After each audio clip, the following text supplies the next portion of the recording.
This major league pitcher threw a legendary game while hallucinating on LSD.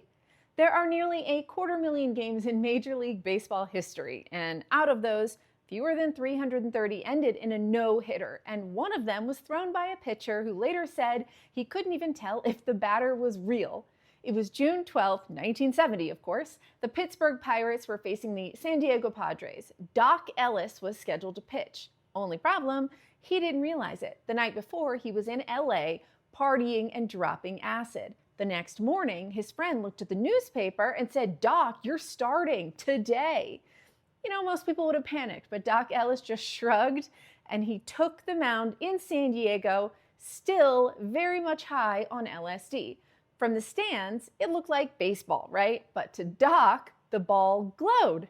Sometimes it shrank, sometimes it swelled. He squinted at his catcher's signs and couldn't always read them, so he just threw what felt right. Every pitch was a gamble. But somehow, in the first inning, no hits. As the innings went on, the world bent sideways for him. Doc later said that he thought he saw Jimi Hendrix at the plate swinging a guitar instead of a bat. So he was high as a kite, imagining Jimi Hendrix trying to shred a solo. Kind of crazy. At other times, the batters warped into strange shapes. The ball left trails of light like a comet blazing across the diamond. He walked guys, he hit a batter. His control was unraveling, but still no hits.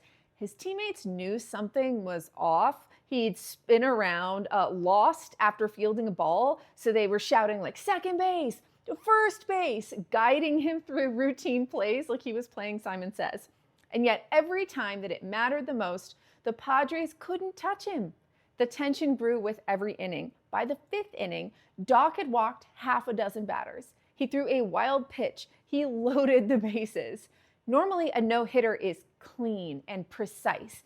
To him, this looked like a bar fight in slow motion. One mistake, one clean swing, and the whole world would just vanish. But batter after batter, still no hits. The game dragged on like a fever dream, and Doc felt time stretch. He felt the ball crawl in slow motion towards the plate, and his body was drenched in sweat. He was shaky, and every ball felt like a disaster waiting to happen. Grounders skidding into the infield, fly balls hanging forever in the sky. Each time the Pirates' defense bailed him out. Each inning, Doc stumbled back to the dugout thinking it was over, and then went back out again. A no-hitter is, usually mastery, but this one was total madness. 8 walks, a hit batter, total chaos.